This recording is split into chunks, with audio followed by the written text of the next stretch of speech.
Muy buenas tardes. El secretario de Estado Marco Rubio acaba de revelar algo que el régimen cubano ha tratado durante años de mantener lejos de las cámaras. Mientras el pueblo cubano sobrevive entre apagones, hambre, hospitales sin recursos, derrumbes como lo ocurrido ayer en Villa Clara que dejó 2 muertos, la dictadura continúa utilizando empresas estatales para importar armamento, para reparar aeronaves militares, sostener su cooperación armada con Rusia y con China. Este jueves, la administración Trump sancionó a 5 empresas cubanas y a 8 funcionarios vinculados con la adquisición de equipos militares en el extranjero y con las relaciones del Ministerio de las Fuerzas Armadas Revolucionarias con algunos de los principales adversarios de los Estados Unidos. Las empresas sancionadas permiten observar cómo el régimen cubano compra, transporta, repara, moderniza su equipamiento militar. Y esto es un país que está completamente a oscuras. El dinero no solo lo destinan a construir hoteles de lujo, que están vacíos, también para comprar los juguetes para los militares. Entre las empresas sancionadas aparecen Tecnoimport, Tecnotex, 2 compañías vinculadas al conglomerado militar de Gaesa, la Unión de Industria Militar, la empresa militar industrial Yuri Gagarin y la sociedad mercantil Duna. Según el Departamento de Estado, Tecnoimport ha participado en la adquisición de equipos militares procedentes de China y de Rusia. Duna habría intervenido también en importaciones relacionadas con la defensa. La Unión de Industria Militar produce y repara armas para las Fuerzas Armadas y habría intentado modernizar sistemas de origen ruso. La empresa Yuri Gagarin se ocupa del mantenimiento de los helicópteros y de los aviones militares. Tecnotex, por su parte, habría participado en la reparación de la flota cubana de helicópteros rusos y tuvo vínculos de cooperación, adivinen con quién, con Corea del Norte. La OFAC confirmó la incorporación de estas 5 compañías a la lista de nacionales especialmente designados, es decir, personas bloqueadas. Lo más revelador no son solamente los nombres de estas empresas, lo más revelador es la red humana que aparece detrás de estas empresas. Estados Unidos sancionó nuevamente al ministro de las Fuerzas Armadas, Álvaro López Miera, al jefe del Estado Mayor, Roberto Legrazo Tolongo, pero también incluyó a José Antonio Remón Rodríguez, responsable de las relaciones exteriores del MINFAR, a Óscar Enrique Biosca Gallego, el encargado de los asuntos económicos del MINFAR, a los agregados militares de Rusia y de China, es decir, en Rusia y China, Mónica Milián Gómez y Waldo Pérez Cortés. La presencia de estos agregados militares en Moscú y en Beijing entre los sancionados no es un detalle menor. Washington asegura que estos 2 funcionarios participaron directamente en la transferencia y adquisición de equipos militares procedentes de China y de Rusia. ¿Con qué dinero compran esos equipos si en Cuba no hay ni leche? Claro, para eso están los tontos útiles de los puentes, ¿no? Para el tema de la leche. Bueno, a las sanciones se suman Heriberto Sánchez Alleine, director de Tecnoimport, y el brigadier general Roberto Jesús Viciana Mousset, director de la Unión de la Industria Militar. La OFAC publicó los nombres, las fechas de nacimientos, las ubicaciones, los vínculos institucionales de estos funcionarios incluidos en la medida. Durante décadas, La Habana se ha presentado internacionalmente como la víctima indefensa de la gran potencia extranjera. Sin embargo, esa narrativa omite deliberadamente que el régimen cubano ha convertido la isla en una plataforma de cooperación militar, política y de inteligencia con los gobiernos hostiles a los Estados Unidos. Cuba no está utilizando sus relaciones con Rusia y con China para comprar trigo, para comprar petróleo o para guaguas Yutón. Según la información que ha sido divulgada por Washington, también utiliza estas relaciones para mantener aeronaves militares, para modernizar su armamento, adquirir tecnología de seguridad y fortalecer las capacidades del mismo aparato que vigila, que reprime, que encarcela a los cubanos.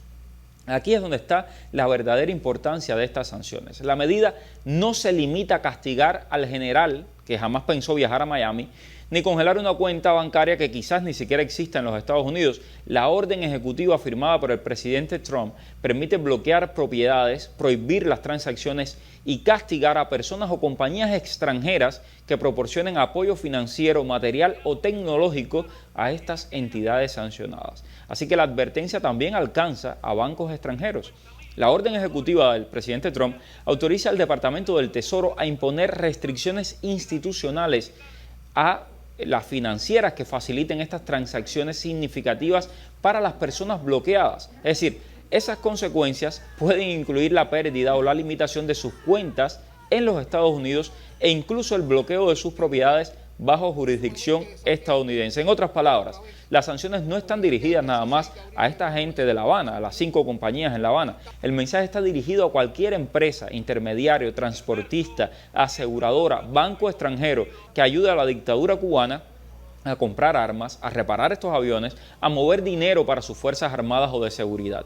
Y este paso no ocurre de manera aislada. El 7 de mayo Estados Unidos sancionó formalmente a Gaesa, el conglomerado militar que domina sectores fundamentales de la economía cubana. El 4 de junio hizo lo mismo con el equipo del Ministerio de las Fuerzas Armadas Revolucionarias y ahora Washington está comenzando a descender en la estructura, desde el conglomerado y el ministerio hasta compañías importadoras, los talleres militares, los directivos, los funcionarios encargados de negociar con Moscú y con Beijing. Es una estrategia, están buscando cerrar el círculo.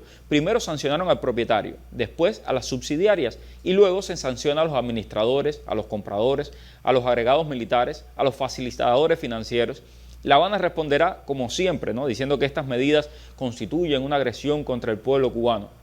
A ver, el Departamento del Tesoro lo dejó muy claro este jueves. La aclaración dice: la nueva orden no está enfocada en impedir el envío de alimentos, medicinas, medicamentos o productos agrícolas a Cuba. La OFAC aseguró que no pretende sancionar a personas extranjeras que participen en operaciones humanitarias relacionadas con esos productos, incluso cuando determinadas transacciones involucren accidentalmente entidades bloqueadas. Eso no significa que deban ignorarse los posibles efectos indirectos de cualquier política de sanciones que Washington pueda desentenderse de las necesidades humanitarias de los cubanos. Significa que es falso presentar esta acción como una prohibición para enviar comida o medicamentos a Cuba.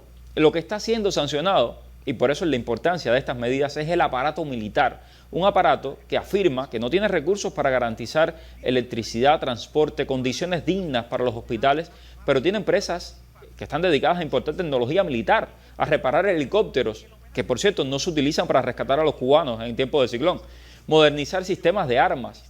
Los cubanos tienen derecho a preguntarse cuánto dinero ha destinado la dictadura a estas operaciones, cuántos recursos han gastado en mantener aeronaves militares de origen ruso, cuántas divisas han pasado por las empresas de Gaesa para adquirir equipamiento de seguridad. ¿Por qué esas cuentas permanecen ocultas mientras se le exige al pueblo que resista, que ahorre, que soporte los apagones, que acepte como inevitable la miseria? La verdadera amenaza para Cuba no es que Estados Unidos sancione una fábrica militar. La amenaza es que la cúpula, que no tiene legitimidad porque nadie la ha votado, siga utilizando los recursos de toda la nación para protegerse a sí misma. En la Cuba de la familia Castro no faltan armas para vigilar al pueblo, ni patrullas para detener a los que protestan, ni cámaras de seguridad para perseguir a los opositores. Tampoco faltan militares para custodiar los privilegios de Gaesa. Lo que falta es comida, electricidad, medicina, libertad, futuro. Esa es la contradicción que estas sanciones vuelven a colocar frente a los ojos del mundo. Un país empobrecido, pero gobernado por una estructura militar que todavía encuentra recursos y aliados para defenderse contra su propio pueblo. Cuba no necesita más helicópteros militares. Cuba necesita instituciones civiles, transparencia, libertad económica y un gobierno que responda ante sus ciudadanos. Cuba no está indefensa ante el imperio, como quiere mostrar Díaz-Canel y compañía. El problema es que el pueblo cubano está indefenso, sí, pero contra un Estado armado hasta los dientes, y eso es lo que ha puesto bajo la lupa Marco Rubio con esta nueva ronda de sanciones. Soy Mario Pentón, bienvenidos a Cuba al Día. Radio y Televisión Martí presentan Cuba al Día con Mario Pentón. Cuba al Día.